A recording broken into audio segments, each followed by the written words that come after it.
And away we go. As always, we start off with group chat antics. Oh boy, I don't know, man. But let's see what we were looking into in our echo chambers and whatnot. It infects us so badly. I can't stress that enough. So start off with Eric Taylor sent a Twitter X post about by the user Mrs. B at attack.dogx. The caption says, LMAO, this is what you all voted for, New York City. Don't complain now. Laughing emoji. And the video in question is a screen recording of a Instagram reel looking at the state of New York City with piles of garbage on the streets, snow piles on the sides from the snowstorm that America has been going through recently. And Eric Taylor directly responded to this as, this is depressing. Dang, who would have thought? And they went on to add, 2 months. He's only been in office for 2 months. I then replied to that comment saying, 1 month actually, because the newest New York City mayor, Zohran Mamdani, was inaugurated on January 1st, so New York Day. So now, as of this recording, it's been over a month since he's become mayor of New York City. To which Eric Taylor replied, all caps by the way, that's even worse. 1 month as mayor, and the city looks terrible. Piles of snow still in the streets and all. Where are the people who are supposed to be shoveling and salting the streets and picking up the trash? I replied, with either calling in sick or the budget wasn't big enough to pay them. The latter would be the worst excuse, as their overall budgets are larger than most US states and even a few countries. And it's true, New York City has a very big budget.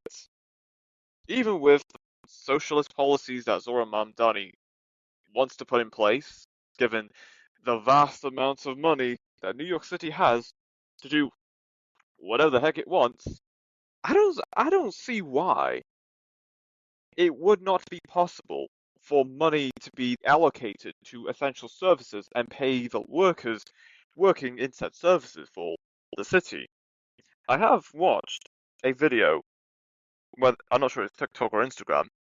Zoran Mamdani gave a breakdown of what the process is like regarding to allocating budgets, approving the budgets, having hearings for the budgets on where the money's going to be allocated to, for which service for New York City.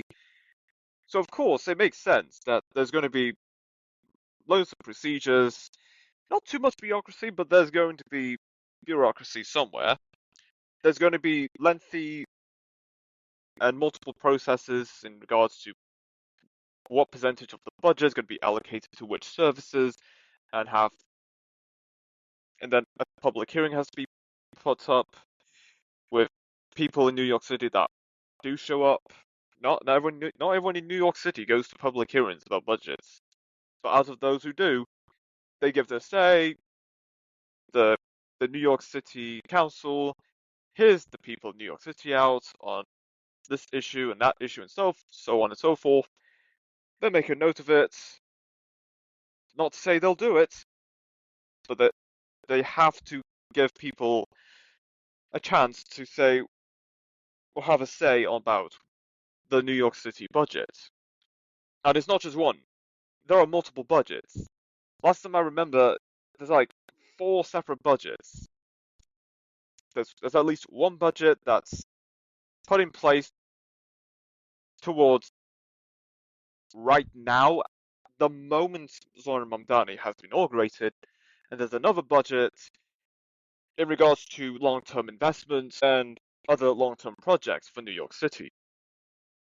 That's at least those are at least the budgets that New York City has. That's the video I've seen on social media discussed by Zohran Mamdani. Dang, 1 month, and it's not looking good so far.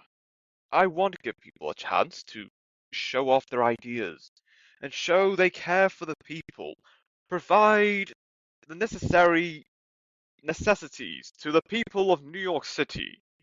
How naive I was. There is still hope. It just comes down to the local people to take it into their own hands now to provide the services that was expected to be done by the New York City authorities, which there hasn't been much discussed since. And even though there is a budget by New York City to cover expenses and costs for right now, the moment Mamdani has sworn in as New York City mayor, how much of that money in that present day, right now budget is going towards the essential services, if any? I'm just asking questions. I'm not taking a dig at Mamdani or New York City. I'm just curious. What money actually goes towards those services? And what is the long-term plan for New York City under the Mamdani administration? Time will tell. We'll see what happens next. Now, surely, Eric isn't so happy or thrilled in the slightest with what's going on in New York City. And the thing is, he didn't even vote. He realized politics is just two wings of the same bird. What's the point in voting if both sides are in on the act and they only fight in the public to show the illusion of division? I'm not saying it's true. That's what a lot of people online have been saying. So of course, make of that information as you will. You don't have to agree with it. There there are going to be people that'll be saying something like that. Any arguments? Leave it in the comments of this video, or well, if there is a comment section, I'm not too sure. But surely there has to be a discussion somewhere. Okay, next I sent a YouTube video by Richard the Fourth, and then the title of the YouTube video reads, "Why are celebrities so insufferably liberal?" Now, before anyone says anything, I'm not going to say that celebrities are spoiled. I am certainly not going to say that celebrities aren't aware of current global events and global issues. Even if that is true, in the slightest, that's not the only problem. You can also see this with people that lean to the right as well.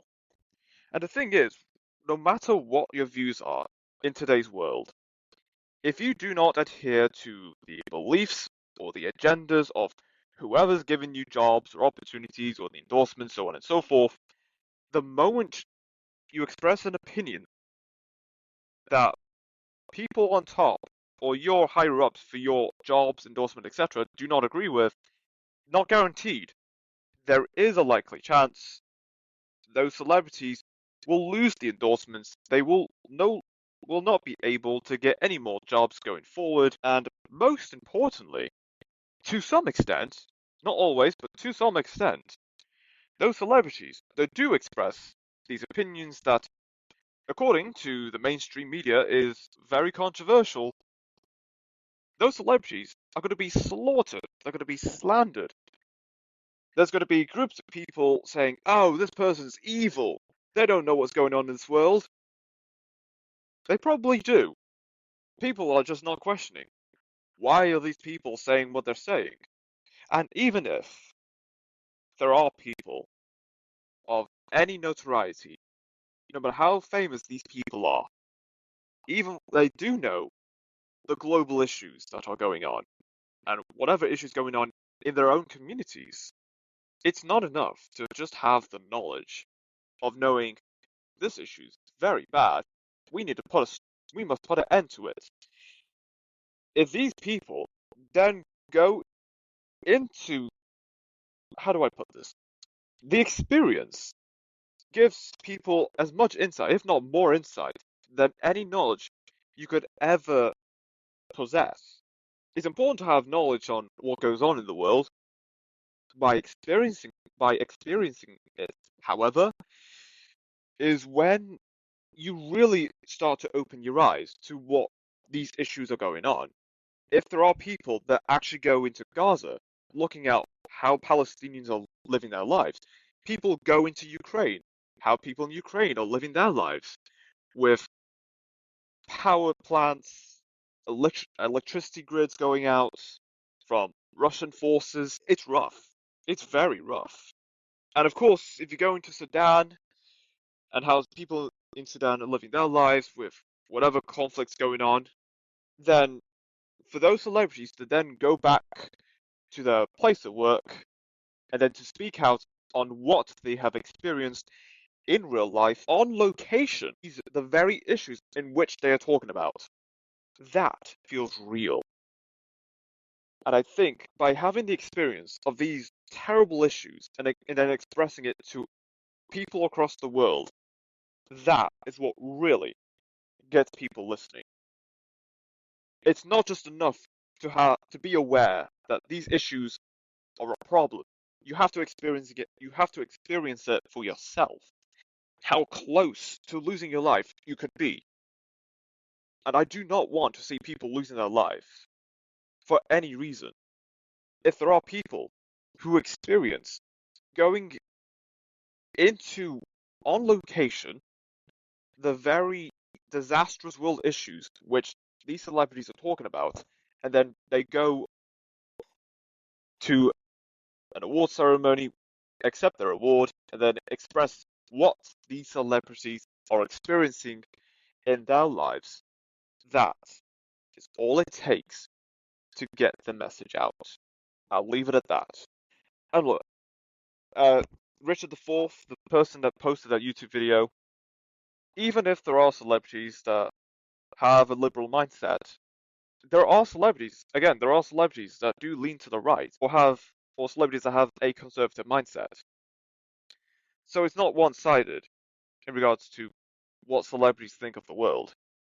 It goes both ways, if not a possible third dimension that goes beyond economical beliefs.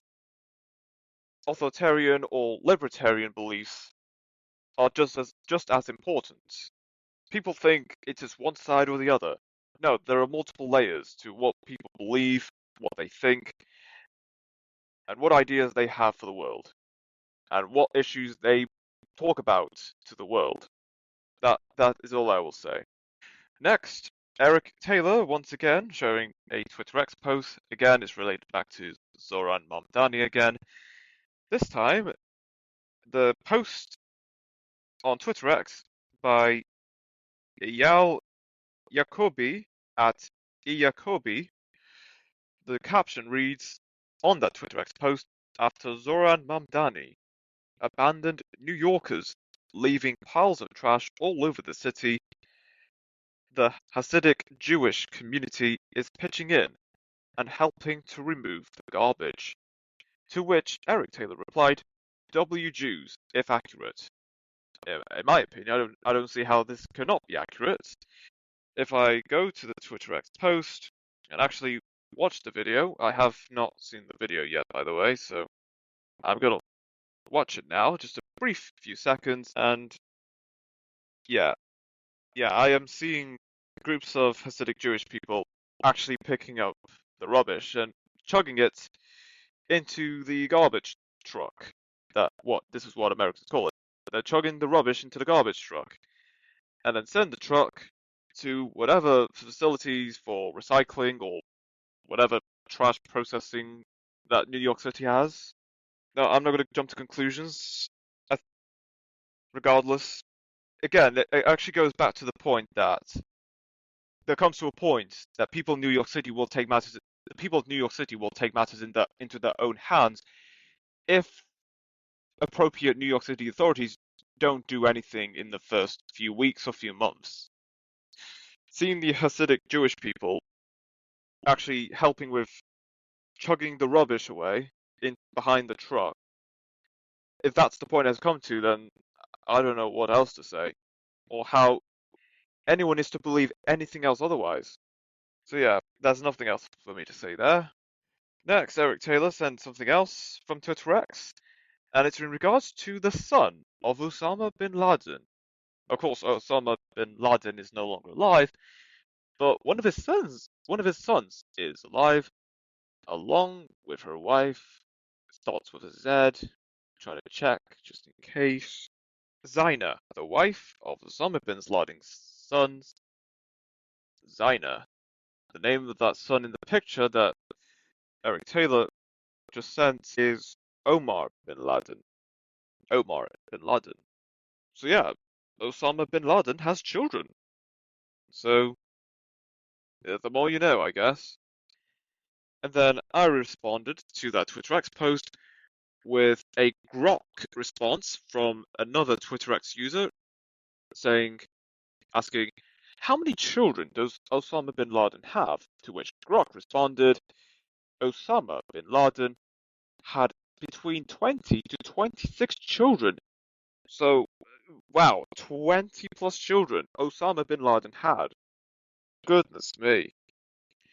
Out of the known ones include Abdul Rahman, Saad, of course, Omar, Osman, not Osama, Osman, Mohammed, Fatima, Iman, Bakr, Ruqayya, and Nur from Najwa Ghanem.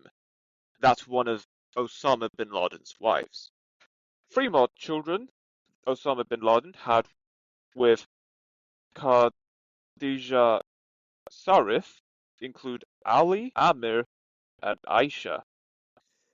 One child Osama bin Laden had with Kahiraya Sabah is Hamza. Children Osama bin Laden had with Siham Sabah includes Khadija, Khalid, Miriam, Sumaya.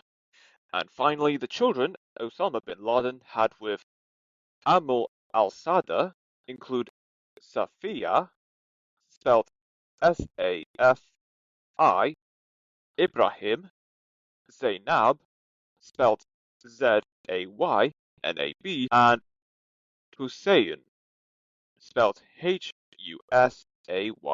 And the sources, details from Wikipedia and biographies. Now, what I want to know is, I'm not saying it's true, I'm just asking, is Kahiraya Saba and Siham Saba in any shape or form related? Whether it be sisters, cousins, I'm not too sure. So, I'll just leave it. But imagine if Karaya and Siham Saba were both sisters, that would be an interesting family gathering. They are both half siblings, yet more more so cousins than they are half siblings. They're both half siblings and cousins. Wow, I think that's how it would work. Again, not saying it's true. I'm just thinking out loud. If that was true, that two of the wives that Osama bin Laden did had at some point and had children with were sisters, both half siblings and cousins at the same time. That is interesting. All right, next up, another Twitter X post, of course, posted by Risk11, and the account that posted that Twitter X post was Andrew Lukinouth, thefinancenewsletter.com at Fluent in Finance. The caption of that Twitter X post reads, just in, you can now use Buy Now, Pay Later for your rent. Rent Now, Pay Later is a new option for renters where you pay a fee or a monthly subscription, and if you miss a payment, interest rates go way up. This is very, very bad. And yeah, I agree. That is bad. If it's not bad enough already that Buy Now Pay Later is being used to buy clothes or groceries at whatever business you buy your groceries, goods or services, imagine applying this with your rent. And the thing is, even if they don't pay right now, and then the interest rate then goes up, what would happen? It gets to a point the interest rate of that rent goes up so high to the point even if the person that's renting actually does genuinely want to pay the rent now, does that person that's paying the rent have enough money to even afford not just the rent, but the added on interest to that rent? That is a massive problem. Yet people are going to say, "Oh, you pay a small fee and then you pay other stuff later." Well, what if you forget? What would happen? You pay a small fee of you pay a small portion of your rent for the month, and then the next week you pay another portion of your rent. Okay, that's cool. That's like halfway, 2 weeks down, 2 more weeks to go before paying off your rent for the month. And then all of a sudden, one night you're going out partying, enjoying hanging out with your friends, go on the dance floor, having the time of your life. And then 2 days go by, it comes down to your third week of paying a chunk of your rent for the entire month, and turns out, oh no, why don't I have enough money to pay for my quarterly chunk of my monthly rent? And looks and scrolls to the transactions that this person has made, and goes back to the night two nights ago. My gosh, I spent all my money on drinking alcohol. This person said, "Great, now I don't have enough money to pay for the chunk of my monthly rent, but that's okay. I'll just pay it in the next phase, in the next window." The next window comes. It's the final chunk. It's the final chunk of your monthly rent, hypothetically. This time, you do have the money to then pay the final chunk of your monthly rent. Yet, you realized I paid a little more than I did previously. How come? It's the added on interest for the week for the chunk you did not pay previously for your monthly rent.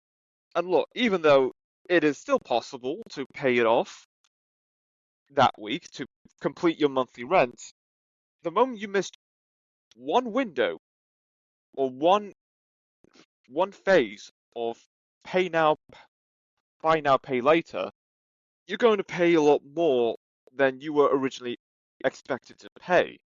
That's the gist I got from that Twitter X post. If you're going to pay interest, if you're going to pay interest rates on your rent for each time you forget to pay, or maybe you do remember to pay your rent, but again, the interest rates are a thing, so you end up paying extra than you would normally expect to be paying, usually anywhere else where rent now, pay later may not be put in place. That's just a way to that's just one it's just another excuse for the landlords or whoever's owning these properties to make an extra pocket of cash or profits from the renters. Prices are high enough as it is.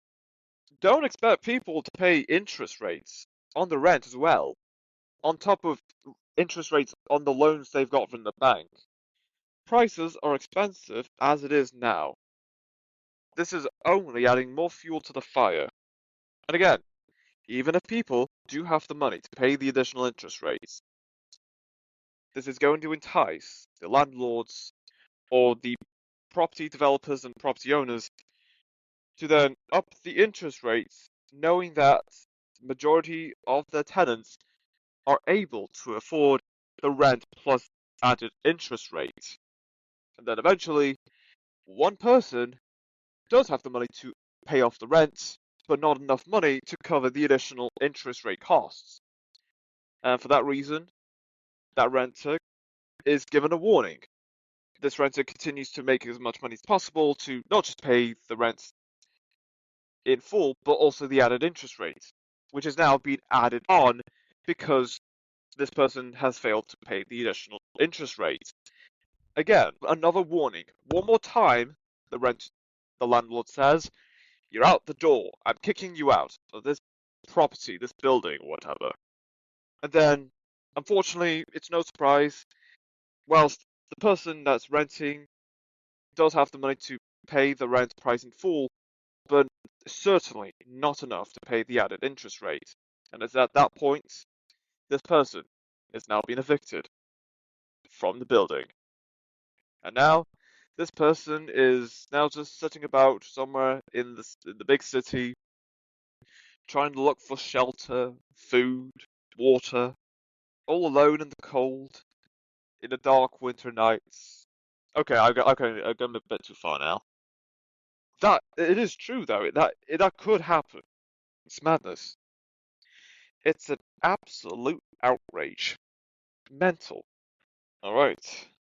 So that's all the most recent up-to-date group chat discussions. Just bouncing off whatever we are talking about and just whatever's in our pipelines and just having a laugh about them.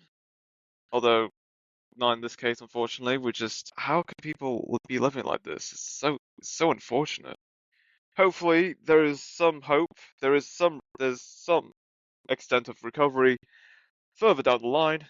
So, with that being said, let's get right into the news.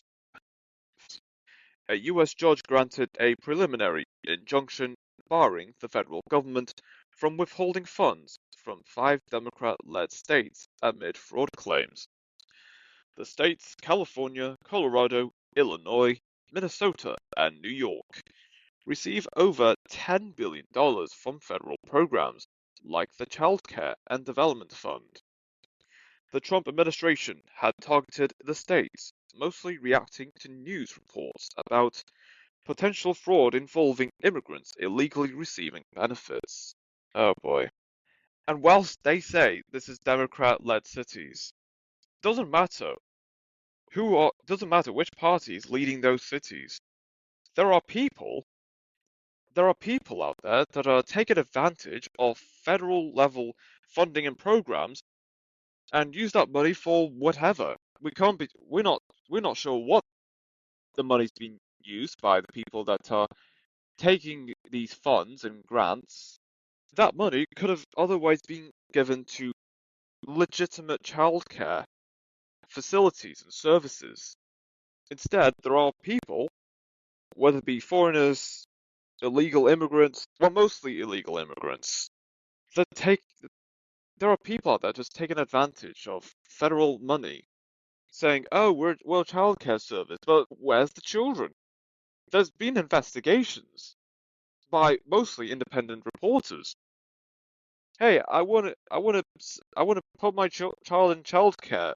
Your childcare facilities, one independent reporter said. The person running the supposed childcare facility said, and whilst people believe this is a win for childcare as a whole in the United States, what will happen to actual legitimate childcare facilities in those Democratic-led states? Are they still going to receive federal level funding? Or are they completely cut because there are people abusing the federal funding system for their own personal gains? That is something not many people are talking about. People are going to point to the immigrants being solely responsible for taking advantage of federal funding. But no one's talking about the legitimate childcare facilities, actual childcare services, and actual childcare buildings in those democratic states where parents are actually sending their children to. There are actual teachers in those childcare facilities. What are the odds they're going to continue receiving federal funding, despite what the immigrants are doing, taking advantage of the federal funding from the Child Care and Development Fund? It's very unfortunate. And the fact this has come to this moment, I'm not sure what's going to happen next with childcare as a whole. Care facilities in other states in the US, I don't have any problems with them, but that's not to say there aren't problems there at all. It's always in states where the Democrats have control. Of all places, it's the Democrats that's controlling those states. We're hearing these problems, and that's not to say the same issues can't happen in Republican-led states. We're hearing Democrat problems, Democrat this, Democrat that. What about Republicans? I'm genuinely curious.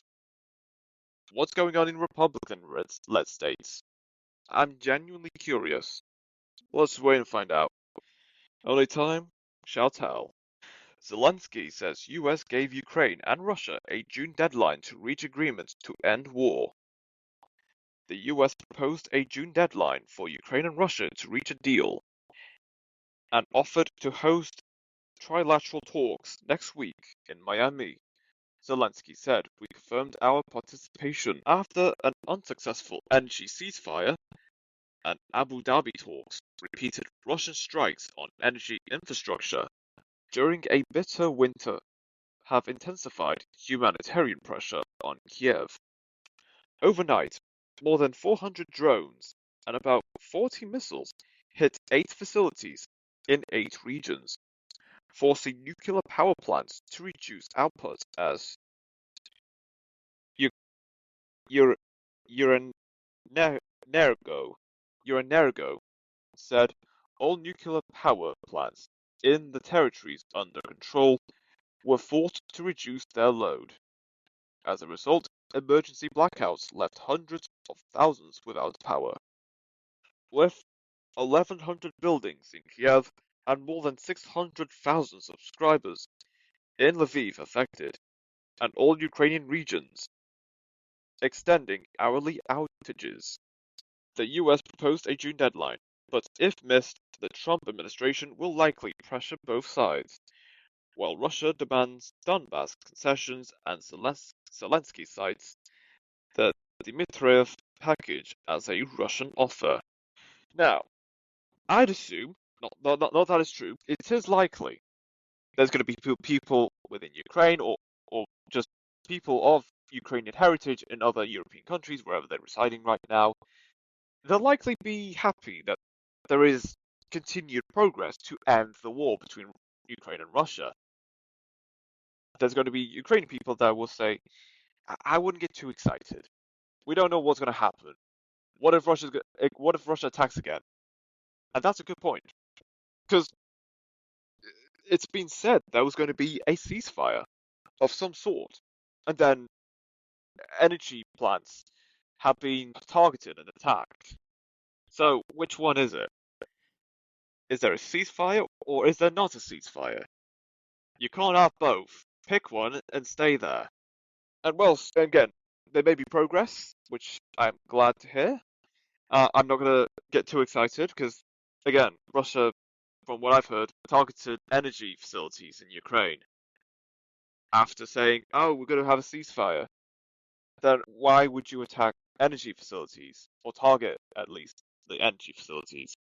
Is is there some kind of miscommunication problem? Some kind of miscommunication on one side or the other? Something just doesn't add up right now. I'm not sure if the deadline is going to be is it going well just I hope a solution does come about and people in Ukraine and Russia can continue living their lives without having to fear for their lives and without anyone losing their lives, any more lives being lost. So I think people from both sides, regardless of who's saying who's the bad guy and such, they want this war to stop. I say the same. It has to stop. These two nations will certainly have their differences. That does not mean the violence should continue. It has to stop immediately. Soon, NASA will allow astronauts to bring modern smartphones, including iPhones and Android devices, starting with Crew 12 and Artemis 2. NASA Administrator Jared Isaacman said these devices will help crews capture special moments and share images and video with the world. Facing long-standing requirements, teams challenged those processes and accelerated qualification of modern hardware for spaceflight, Isaacman wrote. Historically, consumer phones have flown, for example, private missions, including Isaacman's Polaris and Axiom flights, carried smartphones, and two iPhone 4s flew on the final shuttle mission in 2011. Onboard crews will gain more spontaneous imagery than tablets allowed, enabling selfies and short-form videos aboard the International Space Station with smartphone use. However, Artemis 2's schedule shows NASA completed a wet dress rehearsal early Tuesday and now targets March as the earliest launch opportunity. While contractors debate safety requirements and astronaut Michael Lopez Alegria may have bent rules in 2024. Okay, how is this news? Weren't astronauts already allowed to record any footage whatsoever on any of their space missions? And even if they're saying this is about iPhones and Androids being used to record, we have our own government-approved technology approved for recording footage and such. Even then, I will say this. I don't see much of the hype about people that are going to be on these crew missions to be allowed using their smartphones, iPhones or Androids to record moments. Even that has not happened ever, there have been other technology that had recorded moments in space. Now, to the point that this is the first time that handheld smartphones are allowed to be used to record moments on these space missions, looks like NASA are really upping up the ante. They're really going hardball with this one, especially with the groups of people that are saying, oh, we can't go to space, it's not real. The firmament is a thing, you know? Wow, okay, fair enough, NASA. If you really want to up the ante and take a risk on additional footage, then fair enough. And and this is not to say that NASA are going to out themselves as being deceptive to the public. I'm not saying that's true, by the way. It's I've heard people online saying, "Oh, did you know that NASA in Hebrew is Hebrew for deceive, to deceive, or at least something deceiving?" So, that's interesting. I never knew that before. Even that is true, which it is. It's not going to mean much. There may be meanings to everything, even the tiniest detail, until people realize if it's true or not. We're just going to play it off as a joke because, oh, you can't believe all that stuff. Don't be such a silly goose. So yeah, that's it. Congrats, NASA. Well done to up the ante. Gets more access to recording footage, enjoy moments. Who knows what's going to happen next?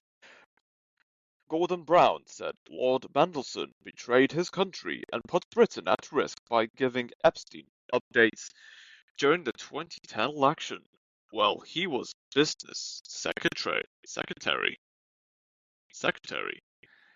Brown felt shocked, sad, angry, betrayed, let down by Mandelson's messages, indicating he planned a post-government career while holding office. Brown renewed calls for an anti-corruption commission with powers to seize assets to reform British politics after police searched homes linked to the Mandelson investigation. There's always something new. Every single day, we're always finding out new information about the Epstein files. It's just like this one massive cinematic universe. There's going to be documentaries made about this, whether it be on Netflix, Amazon Prime, or where else? Disney Plus, if there's any permission by appropriate channels. Max, such HBO Max, Paramount Plus. Wow. This is going to be a moment in history that everyone is going to be remembering for a very, very long time. And there's no getting out of it.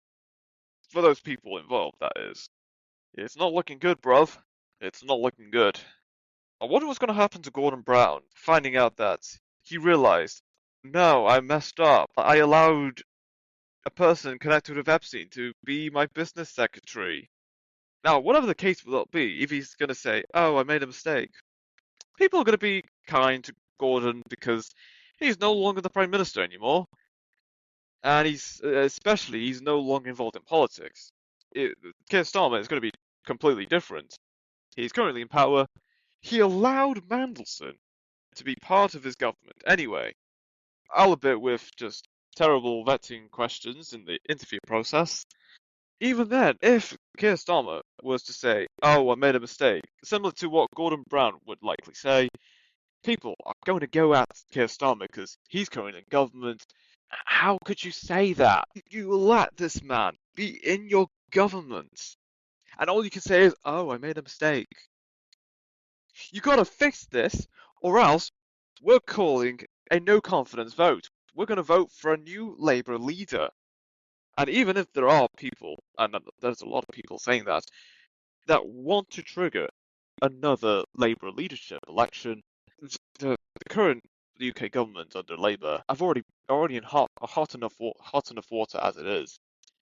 So, and as it stands now, as of this recording, all the Epstein file stuff still ramping hot. People right now are saying, oh, we can't find anyone who's good enough to take over the party yet. That is terrible. Absolutely awful. Absolute madness. I don't want to go too hard against Labour. Then again, how can I not go if if mistakes upon mistakes are continually being made and there isn't any due process from my perspective to address these said issues. And I'd say with any party that would be in government, if you made a mistake, you gotta do something immediately. You can't just say, oh, I made a mistake. And you can't just say, oh, I realized I made a mistake. Or even, we're doing the best we can to fix this. Although the latter is the better response, that isn't going to make people just forgive. Okay, understandable. Have a nice day. No, the people are going to be outraged. They're going to be pissed. I don't know how else to describe the situation as is. So, only time will tell what happens with the Epstein files and anyone else involved in UK politics. The world is a stage. Not my words, but certainly someone has said it. And I couldn't agree more than I do right now. And that is it for this episode.